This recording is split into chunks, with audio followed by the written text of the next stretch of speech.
The belt system motivates students to strive harder and continue growing.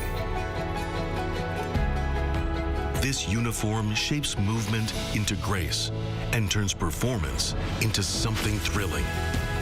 Now, embraced around the world, Taekwondo shares our culture, philosophy, and values with pride and spirit. Though it may seem simple, this uniform holds your passion and your journey. It belongs to Taekwondo. Wear the extraordinary. Be with Taekwondo.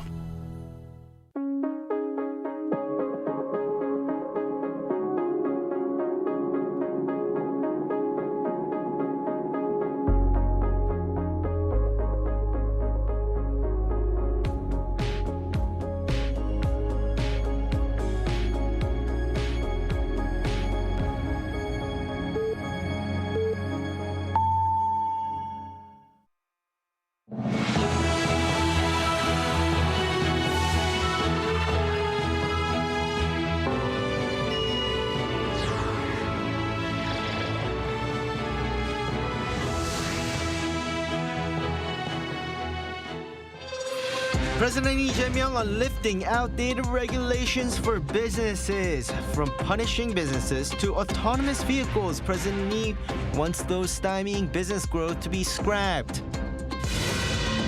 The Deputy Prime Minister for Finance and the ruling Democratic Party leadership sit down to discuss the economy ahead of the nation's major holiday, the amount of budget injected to tame prices before the long holiday, and, as requested by politicians, government will scrap plans to lower the major shareholder threshold.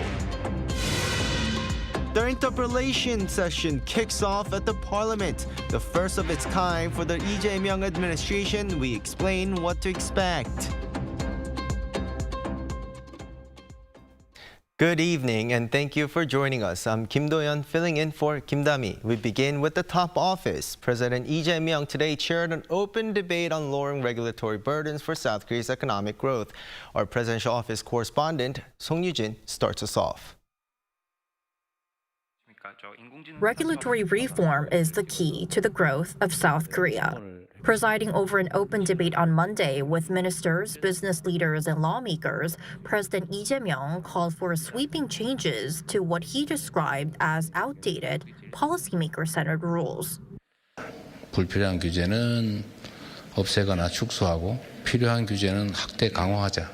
복잡한 이해관계 또 부처 간의 입장의 차이 때문에 정말 거미줄처럼 규제들이 얽혀 있는데 이런 거미줄 규제를 좀 과감하게 확 걷어내자. He singled out South Korea's punishment-heavy approach to corporate wrongdoing, calling it ineffective. He pointed to the breach of trust law, saying it has dampened foreign investor sentiment toward the country. 그 결정을 잘못했는지 나중에 너 이렇게 했으면 훨씬 더 잘할 수 있었는데 왜 이렇게 해서 기업에 손해를 끼쳤어? 배임죄로 기소하잖아요. 그것도 유죄가 나서 감옥을 가요. 그 위험해서 어떻게 사업을 합니까? 판단과 결정을 자유롭게 하는 게 기업의 속성인데. To address this, the finance minister proposed overhauling the system by strengthening financial accountability. For minor violations, such as failing to file a simple report, we'll shift to administrative fines. If correct orders are followed, the government will accept them. Criminal punishment will only be applied if problems persist.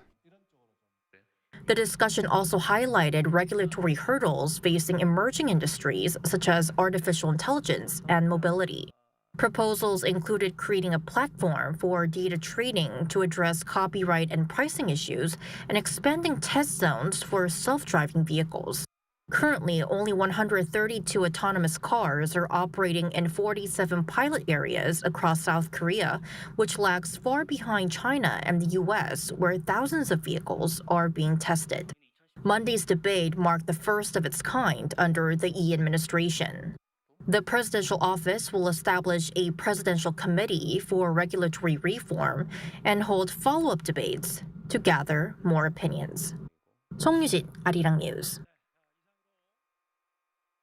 Follow-up negotiations on South Korea's trade deal with the United States are continuing, though key differences remain unresolved. The two sides remain far apart on how to manage and distribute profits from the Korea's promised $350 billion investment fund, while Seoul stresses it will not rush into any deal that undermines its national interest. Our Pyun Ye-young reports.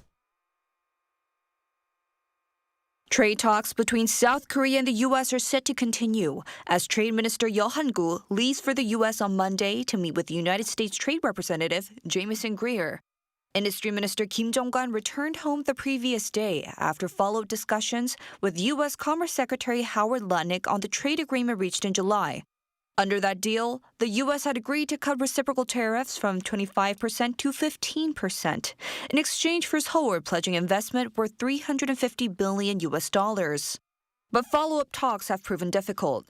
U.S. officials are demanding that Korea increase the share of direct investment, allow Washington to select where the funds are invested, and concede 90% of the profits to the United States.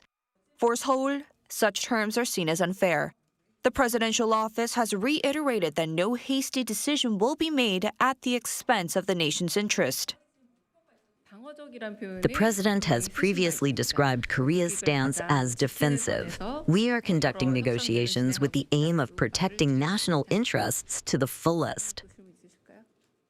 The presidential office also explained that the negotiations are not aimed at a single fixed goal, but involve both sides presenting new conditions in search of balance, making the talks highly variable. Japan, a key rival in automobiles, struck a deal with Washington in early September, adding pressure on Seoul. Tokyo agreed to invest $550 billion under terms set by the U.S., including project selection and a 90% profit share. In return, tariffs on Japanese cars fall to 15% from September 16th, putting Korean exporters at a disadvantage. With the talks at a standstill, attention now turns to President Lee Jae-myung's upcoming trip to the UN General Assembly in New York later this month, which could provide another opportunity for another summit with President Trump. Pyun Ye-young, Arirang News. Korea's ICT exports soared more than 11% on year in August thanks to increased demand for chips for AI infrastructure. Our correspondent Moon Ji-young explains. South Korea's ICT exports last month achieved record-breaking August figures, driven by record-high chip sales despite U.S. tariffs. According to data released by the Ministry of Trade, Industry and Energy on Sunday, ICT exports in August totaled over $22.8 billion, up 11.1% year-on-year. Semiconductor exports, the largest export engine, surpassed $15 billion, marking a 27% increase. The record-breaking performance was driven by the rising contract prices of memory chips and robust demand for high-performance memory products such as HBM and DDR5, fueled by the expansion of AI servers and data centers. Currently, the impact of U.S. tariff policies isn't prominently affecting semiconductors, so we need to consider that aspect separately. AI semiconductors come in various types, and Korea's HBM is integrated into those AI systems. Given HBM's exceptionally high unit price, it's significantly driving our current export boost, and we expect this upward trend to continue. In contrast, display exports saw a decline due to sluggish demand in front-end industries like TVs, monitors, and mobile devices. Mobile phone exports also experienced an overall decrease as the slowdown in component exports outweighed the strong performance of new finished product exports. Exports of computers and peripherals also fell, largely influenced by the sharp increase in SSD exports the year before, creating a high base effect. Among major markets to see an increase were Vietnam, up 18%, and the European Union with a rise of 8.2%, while Taiwan saw a particularly strong surge of over 65%. Japan and China also saw increased exports. Exports to the U.S., however, were down by 9.9%. Meanwhile, ICT imports totaled over $12.5 billion, resulting in a positive ICT trade balance. Moon Ji-young, Arirang News.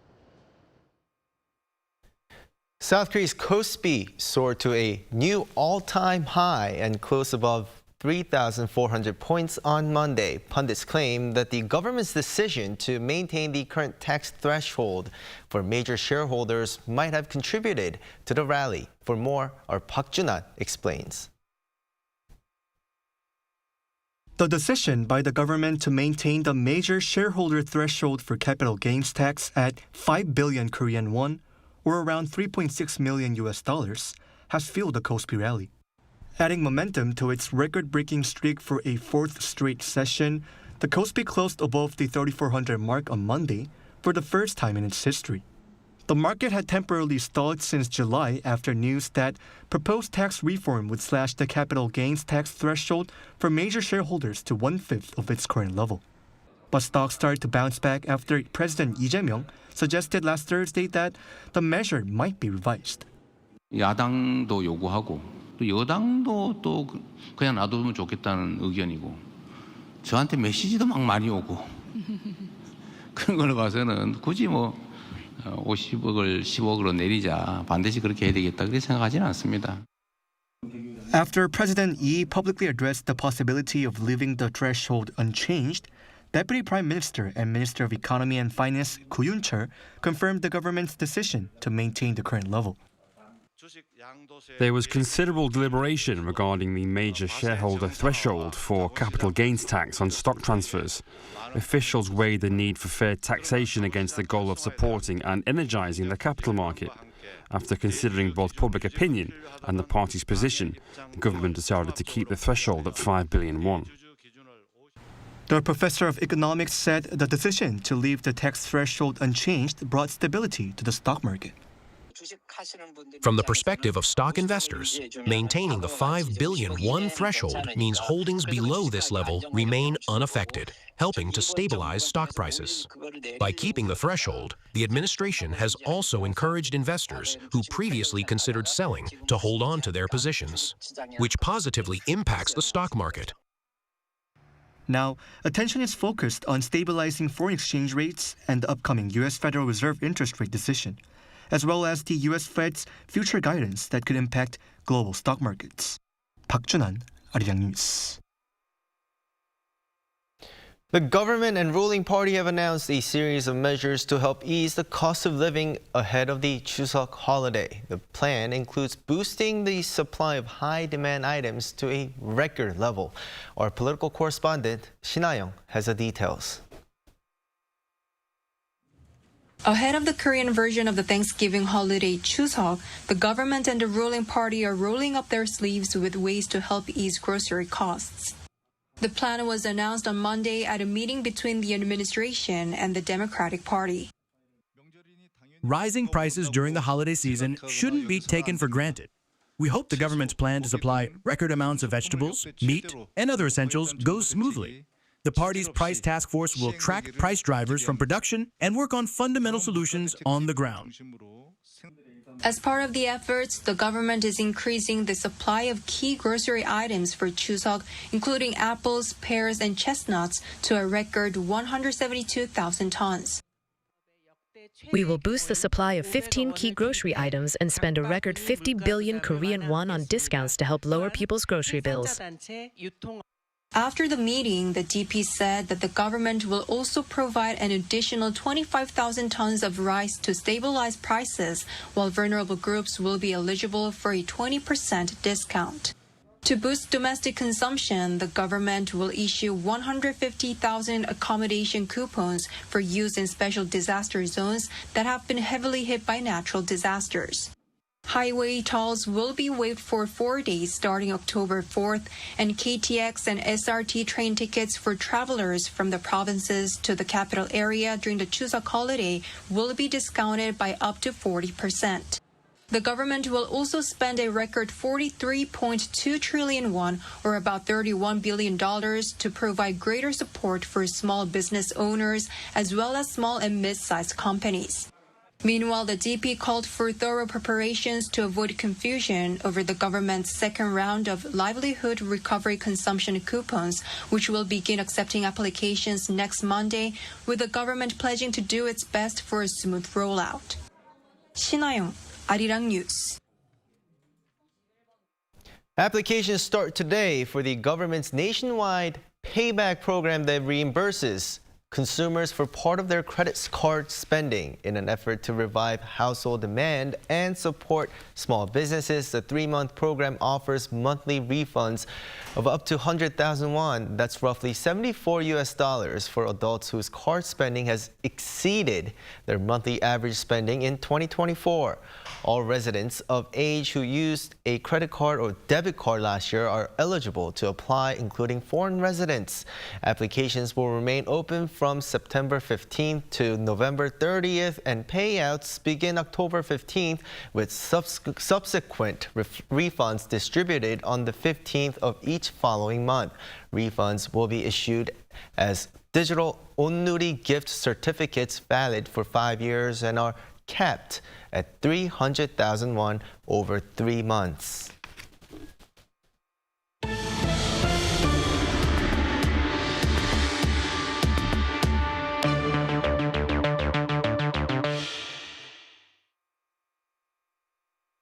The National Assembly's questioning of the government got underway this afternoon, and tensions ran high as lawmakers immediately began to spar over judicial reforms. Our Moon Hae-ryun has the details. The Lee Jae-myung administration's first 4-day interpellation began on Monday, with lawmakers clashing over political affairs. A debate quickly centered on judicial reforms and calls for Chief Justice Cho Lee to step down, with the Democratic Party accusing him of political bias. The entire judiciary must not be taken hostage by the Chief Justice's political beliefs. Is the Chief Justice really that great? Is he above the president? Is he not subject to impeachment by the people? This accusation stems from a controversial Supreme Court ruling that found President Lee guilty of making false claims during his 2022 presidential campaign. While the case was sent back to a lower court, the DP claims the decision was a deliberate attempt to interfere with the presidential election and potentially disqualify Lee. When asked if he agreed with calls for the Chief Justice to resign, Prime Minister Kim Min-seok responded he was well aware of the issue at hand.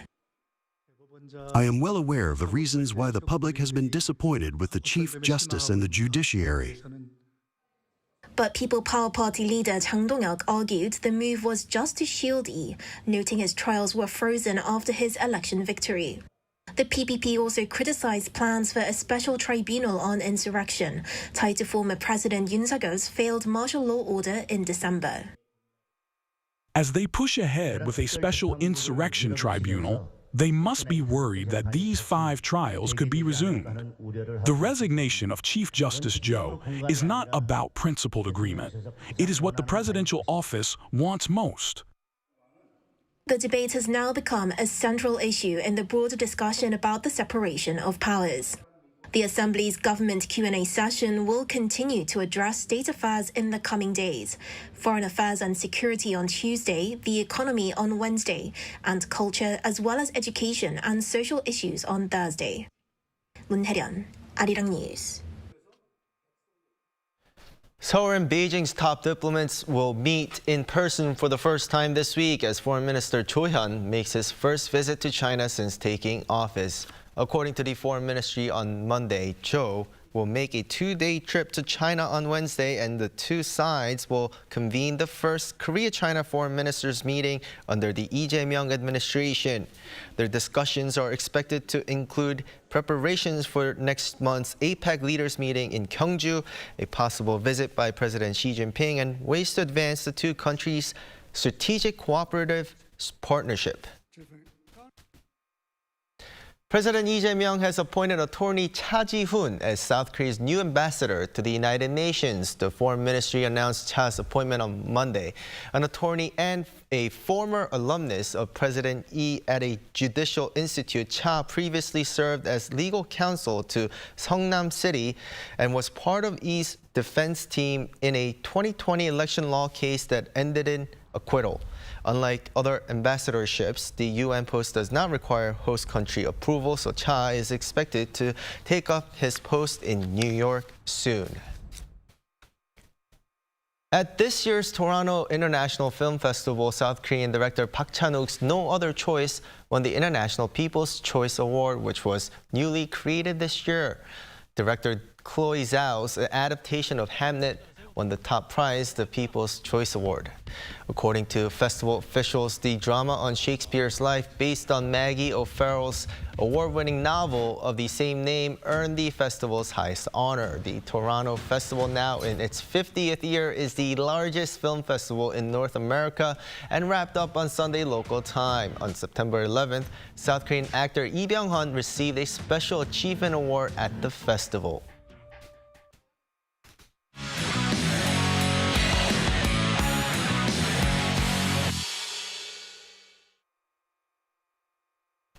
It is now time to take a look at what's been happening in the world of sports. For that, we have our sports editor, Paul Neat, joining us in the studio. Welcome back, Paul. Thank you.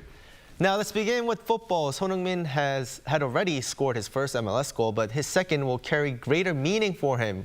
Can you tell us more? Yes, that's right. His second goal in Major League Soccer came in a win for LAFC for the first time. Son on Sunday opened the scoring for LAFC in a 4-2 win over San Jose Earthquakes. It was a tap-in from close range inside the first minute, but Son showed great movement and anticipation to be in the right place at the right time. In 5 matches for his new club, Son now has 2 goals and 2 assists to his name. His first goal came in a 1-1 draw with FC Dallas at the end of August. LAFC sit 5th in the Western Conference and are in contention for the playoffs. They face Real Salt Lake away next Wednesday local time. Now let's move on to baseball. Kim Ha-sung seems to be benefiting from the change of scenery. Yeah, you're quite right. He's moved to the Atlanta Braves in mid-season from the Rays. And on Sunday, he recorded his first 3-hit game of the season. Kim batted 3 for 4 with a walk, 1 RBI and 1 run scored to help the Braves beat the Houston Astros 8-3. It was Kim's first 3-hit effort since last July when he was on the books of the Padres. He hit an infield single in the bottom of the 2nd inning and singled to right field in the 3rd. Then, with the Braves up 4-2 in the 5th, he delivered an RBI single up the middle. For the season, Kim is hitting .238 with 3 home runs, 11 RBIs and 6 steals in 35 games. The Braves are next in action against the Washington Nationals on Monday local time. Now let's move on to athletics. Woo Sang-hyuk has a final to look forward to. He does, yes. High jumper Woo Sang-hyuk has reached the World Athletics Championship final. In Tokyo on Sunday, in a qualifier, Woo Sang-hyuk finished 3rd at 2.25 meters. The final on Tuesday will be a chance for Woo to become the first South Korean to win a gold medal at the World Championships. He won silver in 2022. He won the World Indoor title in March and will attempt to become only the 2nd male high jumper to win both the indoor and outdoor titles in the same year. And finally, and not really surprising, some World Championship at archery. Yes, some medals, a gold medal for Kang Chae-yeon being the most recent.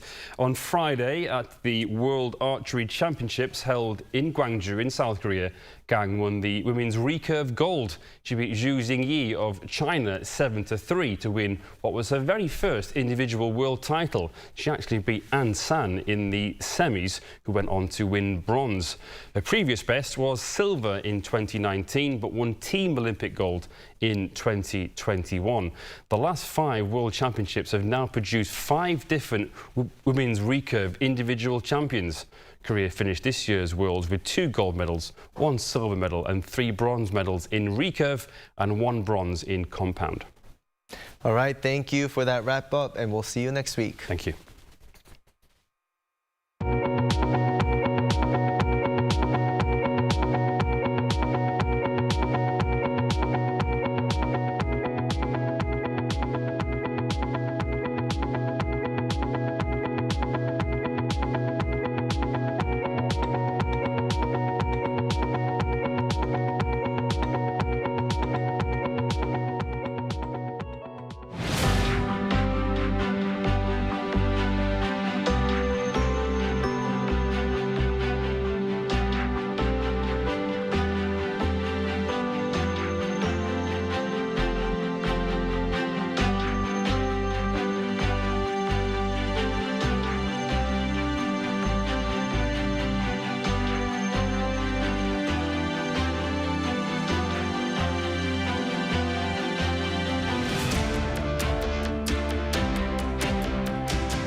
This late summer heat is continuing. At this time of year, the highest daytime temperature in Seoul is usually around 25 degrees Celsius.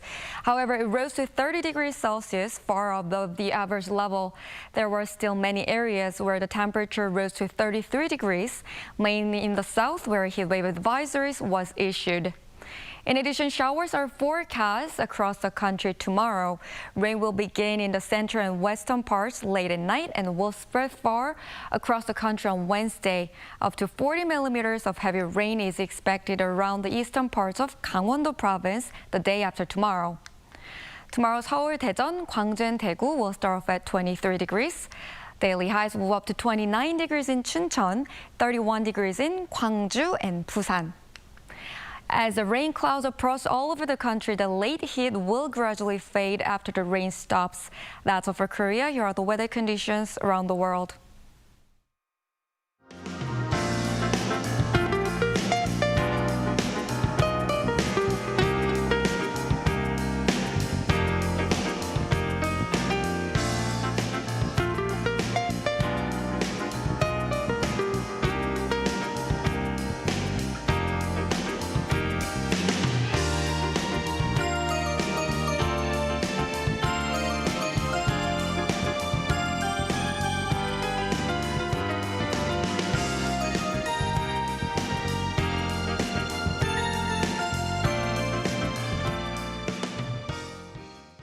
That is Newscenter for tonight. I'm Kim Do-yeon in Seoul. For all of us here at Arirang, thanks for watching and have a great day or night.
저는 이제 손글씨 쓰는 거를 되게 좋아했었는데요. 처음에는 이제 취미로 시작을 했고 이제 하다 보니까 글씨를 쓰는 행위 자체가 정서적으로 돌봄을 시켜주더라고요. 제가 많이 힘든 시기에 글씨를 쓰기 시작했었거든요. 돌이켜보면 힘든 시기를 글씨로 극복했었던 것 같아요. 이제 글이 갖는 힘이 있어요. 네, 그래서 이제 저도 글씨를 처음에 형적으로만 이렇게 표현을 하고 그림 그리듯이 썼었거든요. 근데 쓰다 보니까 점점 글을 쓰게 되더라고요. 이제 글이 글씨가 되고 글씨가 글이 되고 이 메시지적인 부분이 크다 보니까 그런 어떤 직관적인 힘을 갖고 있는 것 같아요.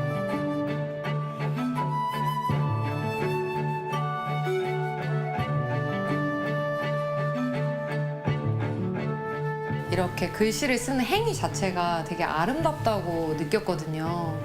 그래서 이걸 쓰는 순간을 한번 예술로 만들어 보면 좋겠다 해서 제가 글씨를 원래는 이렇게 책상 위에서 썼다면 어떤 벽면에 세우듯이 마치 춤을 추듯이 그렇게 이제 글씨를 퍼포먼스 공연으로 한번 해볼까 해서 이렇게 시작하게 된 것 같아요.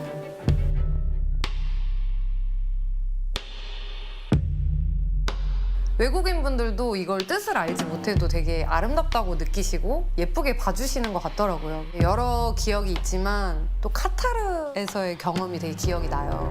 어떤 분이 이제 보시면서 우시더라고요. 그런 장면들이 어쩌면 저를 계속 이렇게 하게 하는 그런 원동력이 되는 것 같기도 해요. 해외에 나가면 오히려 더 애국심이 생기더라고요. 그래서 세계 시장으로 나가고 싶어요. 공연이 될 수도 있고 교육이 될 수도 있을 것 같아요. 이런 한글을 쓰는 행위 자체가 지금은 사실 손글씨도 잘 안 쓰는 시대지만 오히려 이런 시대일수록 되게 더 가치 있는 일이 될 것 같다고 이제 제가 믿거든요. 그리고 제가 그런 역할을 할 수 있으면 되게 좋을 것 같아요.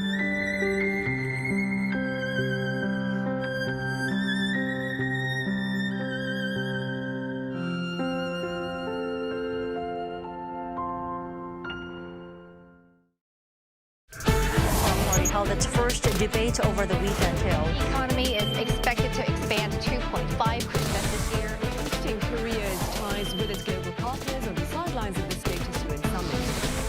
A massive drone attack on Ukraine overnight on Monday and Tuesday.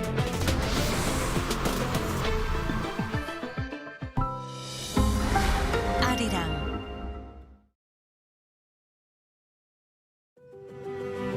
도시는 세계와 연결되어 문화를 창조했고 새로운 것을 받아들였다. 함께여서 우리는 더 자유롭고 더 멀리 갈 수 있어.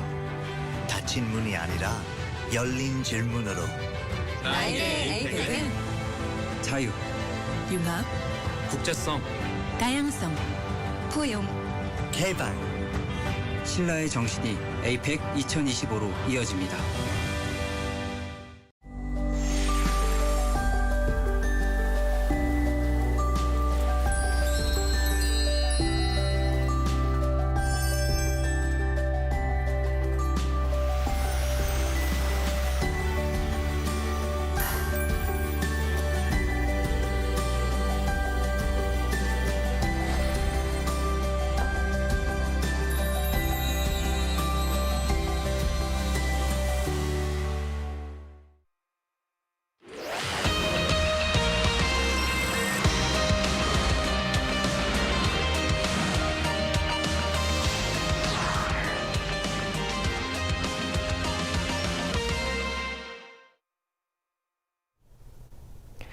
Welcome to Within the Frame, where we bring the most pressing issues across the globe into focus. I'm Kim Mo-gen. Today is International Day of Democracy, a timely moment to assess how democratic institutions are holding up around the world. In South Korea, the spotlight is on the Lee Jae-myung administration, which passed its 100-day marks last week. Elected through a fast-track vote in June, President Lee came into office pledging to restore democratic stability and pursue bold reforms of the prosecution, media, and judiciary. His message has centered on recovery and normalization, but with political polarization deepening and public trust in institutions under strain, key questions still remain. Is South Korea's democracy truly on a path to renewal, and what challenges lie ahead? For a deeper discussion on this, we invite Hans Schadl, professor of political science at Yonsei University, to my right. Thank you so much for coming. Thank you for having me, Mo-kyung. Good to see you. Good to see you. And also joining us to my left is Sujin Suzy Kim, professor of political theory at Kyunghee University. Good to see you, Professor. Thank you. It's always a pleasure to be here. Thank you. So let's start our discussion with Professor Schadl. So, like I said, South Korea has gone through a turbulent democratic journey from the April 19th revolution to 2 presidential impeachments. So, in your assessment, how would you assess South Korea's, democratic standing at this point? Sure, Mo-kyung. Well, I think of 3 words with that question. One is tested. Even as you point out, the people of South Korea have often had to fight to bring about democracy and then sustain it over the years and the decades. Another word is contested. I mean, every president generally does have to deal with quite a bit of opposition and criticism. And I just want to emphasize that democracies in practice are generally not the happiest of places all the time, at least not necessarily in the political arena. The political arena can typically be filled with accusations and controversies and a certain degree of discord. And that to an extent is normal. It can get carried away into bitter polarization. We can talk about the unhealthy circumstances that democracies can fall into. But a fair amount of disagreement pretty much goes hand in hand with strong democratic governance. And then the question is resilience. And I think we've seen quite a bit of resilience here in Korea from presidency to the next. And even when I look at the ongoing day-to-day stories now of the activities of the Lee Jae-myung administrations and the various reconfigurations of cabinet departments and ministries and so forth. I mean, there are some hot-button issues that go with that, but the hot-button issues aside, a lot of this is actually quite mundane, and it's what presidents do when they come in, is thinking about how to streamline and retool the government to better serve the people. It's not the first time in my 17 years here we've seen these kinds of reconfigurations. So I think even that alone is a suggestion that the country's democratic institutions carry on. Right. Very important keywords: tested, contested, and resilience. Yes. Right. Now let's take a look at a little bit of the recent developments, Professor Kim. So, how important was, the presidential election that was snap presidential election, we call it, last June, and the inauguration of the Lee administration in the context of democratic restoration? And also, could you evaluate the role of civil society in that process? Sure. So overall, I think the snap election last June and the resulting inauguration of President Lee Jae-myung shows that democracy is alive and well for the most part in South Korea, despite the turmoil that followed the 2024 martial law crisis. So the 2024 martial law crisis has been criticized as a sort of a clear symptom of democratic backsliding in South Korea, with the executive making a sort of unilateral decision, almost by fiat, to declare martial law, which basically replaces the civilian government by military rule. And as a result of this sort of extreme nature, martial law is rarely invoked, except in times of utmost national emergency, such as a war, natural disaster, or a coup d'etat. So as a result, many South Koreans feared that this kind of sudden, unexpected martial law declaration by the former President Yoon foreshadowed something possibly as drastic as the Gwangju uprising in 1980. But to everyone's relief, this did not happen. And nonetheless, many citizens still see the 2024 martial law crisis as a kind of serious wake-up call to protect democracy with even greater vigilance and public participation. And I think this is in part the reason why civil society played such a big role in bringing about the inauguration of the Lee Jae-myung administration and the resulting reforms that we are now seeing. And as a kind of example of the kind of role of civil society in bringing about the Lee Jae-myung administration and its concomitant reforms, I think we can point to lots of popular protests against the martial law, as well as high voter turnout than usual, and direct as well as indirect political participation through social media. Right. So as Professor Kim has mentioned, South Korea's democracy seems to be alive and well. Now, this coming despite, we have a shorter history of democracy than Western nations, of course. And now we are having this, we are being evaluated as a country with built up a relatively stable democratic institutions. So, Professor Shadow, what kind of factors and background conditions do you think was able to, contribute to this? Right, that's a great topic, Mo-kyun. We could talk for about a half hour about that topic and go way back in time. But I guess I'd begin by pointing out that even during the decades of military dictatorships here, the government was actually building up some bureaucratic institutions that could set the stage for the country to have a fairly smooth democratic transition. I mean, after all, South Korea got the Olympics in 1988, Olympic Park being built during that time period. I mean, massive development projects that were coordinated. And there were some other factors here, I think, as well, that allowed the country to develop stable democratic institutions even after the democratic transition in 1987. The society built up a strong middle class, the big emphasis on education. There's an elite managerial and government civil servant class, many of whom earned university degrees outside the country. These days, Korean universities are competitive globally, but in the earlier years of the country's development, I think it was important that there were people not just going to university here, but going overseas and learning more about stable democracy elsewhere and then bringing back best practices. So a lot of outside knowledge coming in. And aside from having a strong, highly educated middle class, I think there's a very strong adherence to norms in the political culture and an emphasis on shared goals that can be pursued in common, despite all the contestation. So in just some very broad brushstrokes, I think these are reasons that the democratic institutions have been able to remain largely resilient through the decades of testing that we have seen. So those factors definitely could explain why we've managed to keep our democracy. Now, as for President Lee Jae-myung, in a press conference last week, he said his first 100 days were actually dedicated to recovery and normalization of democracy in the country. Professor Kim, what kind of efforts do you think the government has made in that regard, and how do you see those efforts actually contributing to the advancement of the nation's democracy? I think that's a really important question. Really, I mean, I think it's a question that all of us are thinking of at this moment as the reforms are taking place.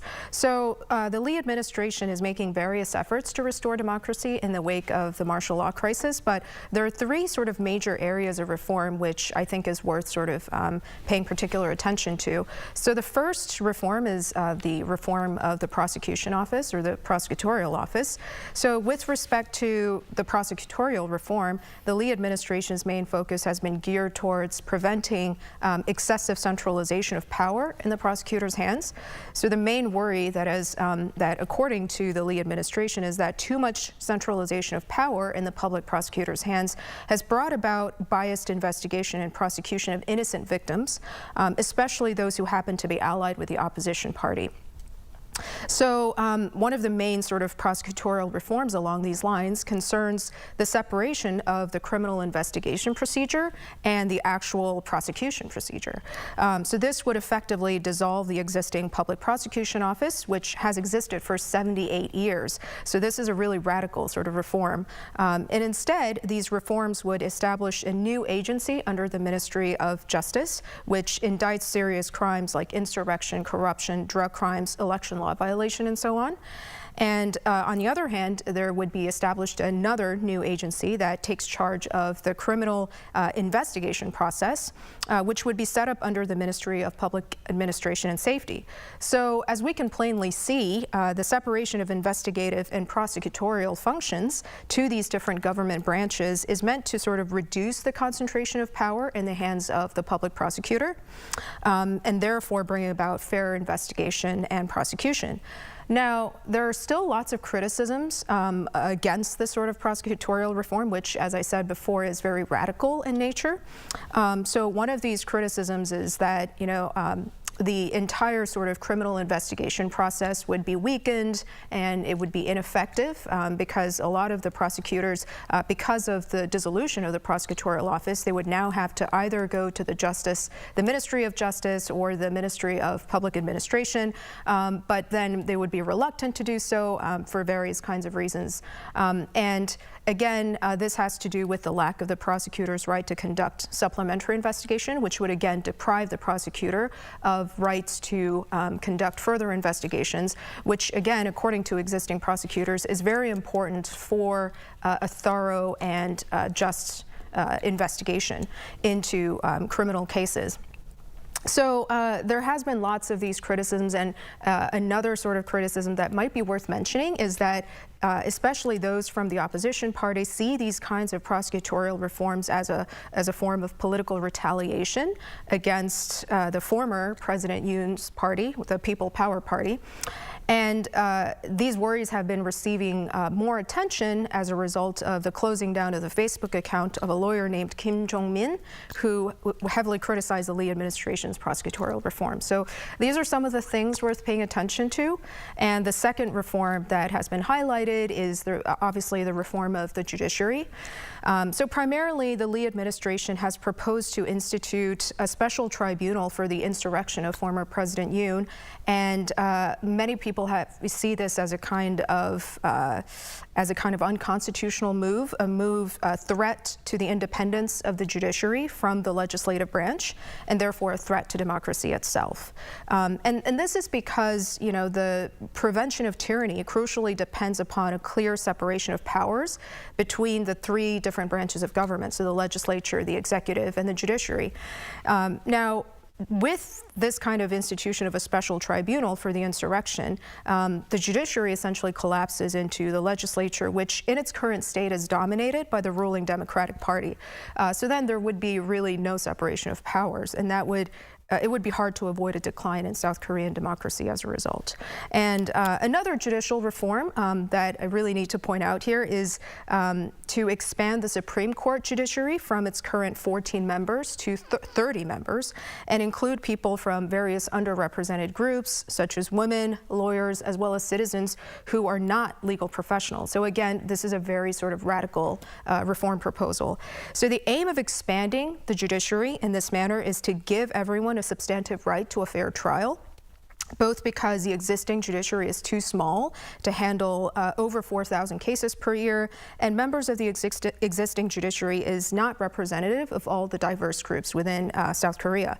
But again, these kinds of judicial reform proposals have faced strong criticisms. So one is that many people worry that expanding the judiciary to include additional members appointed directly by the executive, that is by the president, will compromise the independence of the judiciary from the executive. And one law professor actually recently pointed out that these reforms are similar to the historical court of the Star Chamber in the 15th to 17th century England, which degenerated into a device that was used to suppress political opposition to royal policies. So again, these proposed reforms still raise worries about the independence of the judiciary, because determining the constitutionality of a statute or policy will then, after these reforms, depend on the will of the majority. So this raises worries about the tyranny of the majority and so forth. There are media reforms that are also worth mentioning, but because of lack of time, I'll just skip over that. But Right. one of the media reforms is the EDS law reform. And yeah, Right. so that's probably worth mentioning. Yeah. So we're seeing a lot of reforms, though there's some of them are being criticized, the voice of criticism there still are, but definitely these reforms are aimed to distribute the power within the branches. Now, amid these reforms, there have been also some threats that we're seeing in terms of Korean democracy. Professor Shuttle, could you name us for some of them? Right, Mo-kyun. First thing I want to say, and I just want to pick up on an important point that Professor Kim just made about retribution. And many democracies, South Korea included, as control of the government, or at least control of the executive branch, goes from one party to the next, that country can fall into a pattern in which whenever a different party gets its turn in power, corruption cases and other accusations can go against the opposition party. So it almost seems like a cycle of retribution from one party to the next. And then as the citizenry is discontented as a result, so they throw one set of bums out only for another set of bums to come in that then prosecutes the previous set of bums. And that can lead to an erosion in public confidence eventually, in a sense that the system isn't working anymore. It's very important for President Lee Jae-myung, I think, and again, I'm an American, I don't want to be telling another country what to do, but it's important for any president to create an environment when a previous president is going through a criminal trial to make it clear that the trial is not about retribution, but it's about the rule of law, and it's about adherence to constitutional norms and protecting constitutional standards when a previous office holder has violated those standards. So connecting the specific case at hand with some general principles, and somehow I think the Lee Jae-myung administration and the National Assembly, the DP, since they are in power in both branches right now, the executive and the legislative branch, and that happens more often in Korea than a lot of other countries because there's only a single chamber legislature here. That party in power has to make it very clear that this is about the integrity of the system itself. It's not about personalities or going after previous office holders. That's one big thing.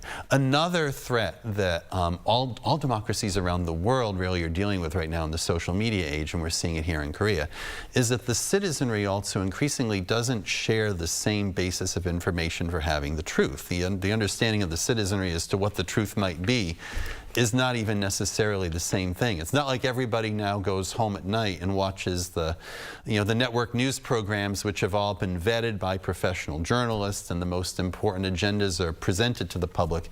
Now, as we all well know, people go into their little social media spaces or their biased, opinionated news programs, whichever direction they go.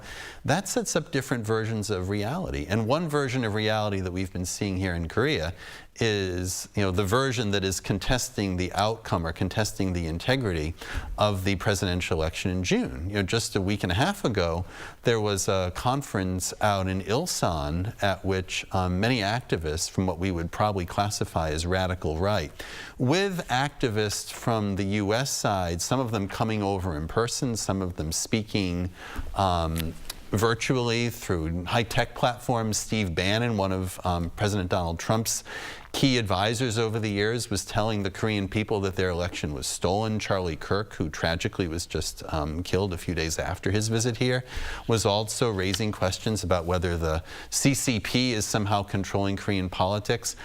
There need to be strong efforts by really all the political parties to separate truth from fiction. And all of us as a political culture, and this includes universities and schools and so forth, we need to create the environments where citizens can receive information that's accurate and trustworthy. And you can still see all sides of an issue and all interpretations of the issue. But at the end of the day, fact-finding and truth-telling have to be two imperatives that carry the day. Definitely. Now, we are aware that historically South Korea's democracy has been shaped by mass civic engagement, from the May 18th movement to, candlelight protests. But lately, we're seeing signs of political fatigue and declining trust among the public. So what kind of measures could be needed to ensure sustainable civic participation, Professor Kim? Again, I think that's a really important question. So just to continue what Professor Hans Schottel has just mentioned, I think we do need to provide equal access to reliable sources of information to, various groups and demographics within the South Korean citizenry. And political parties really need to create an environment where truth and falsity is clearly separated. So again, that might have something to do with the media reforms that are going on right now. And secondly, there needs to be an increased effort to educate citizens about their rights and responsibilities in the political decision-making process, as well as making it easier for ordinary citizens to access information about how to participate in these government decision-making processes. Because surprisingly, a lot of citizens are ignorant about, how they can actually participate in the decision-making process regarding, different kinds of policies and so on. And finally, I think there needs to be a shift in the power dynamics between citizens and elected officials. And this can be achieved, for instance, by creating more opportunities for citizens to engage in the actual decision-making process and ensuring that their voices are heard and considered. And in turn, elected officials also need to be held accountable for their actions and decisions, which can be achieved by implementing mechanisms for citizen feedback and evaluation of their performance. So this democracy, K-democracy, we need some kind of tips from other countries as well. As we draw, global comparisons, the U.S. and European nations are also grappling with political polarization that we've mentioned a while ago. Professor Schottel, are there any notable integration strategies that we could, learn from them and adopt? Well, when we're looking overseas at North America and Europe, of course, a lot of the polarization that those countries are struggling with, Mok-yeon, has to do with immigration and the difficulty that many societies that aim to be multi-ethnic, multicultural democracies actually run into as they try to carry that out. One hard lesson that's been learned in Europe and even in Northern European countries, I'm thinking of Sweden as an example, and Germany as well. Many countries have taken in very large numbers of immigrants and refugees in very short periods of time, so quickly that the economic opportunity is not there for the immigrants that are coming in, or the challenges of these immigrants settling in, learning the language, getting their kids in the schools, helping their kids get educated, all the issues that go with helping immigrants work their way into the middle class. It's just been too much too fast, too soon, and it's created backlashes, some of which we've seen spilling into election decisions and even bitter protests, such as what we saw in the streets of London this past weekend. The longer trajectory suggests that for immigration to really work well in societies that aspire to be multi-ethnic and multicultural, that the tools need to be given both to the immigrant population to settle in, work their way into the middle class. Educational opportunities, economic opportunities are really important. And the native population has to figure out how to adjust, and political leaders need to guide the native population. The native population just can't stay the same and take in immigrant population. The native population also has to change and adjust itself and become more attuned to a multicultural society.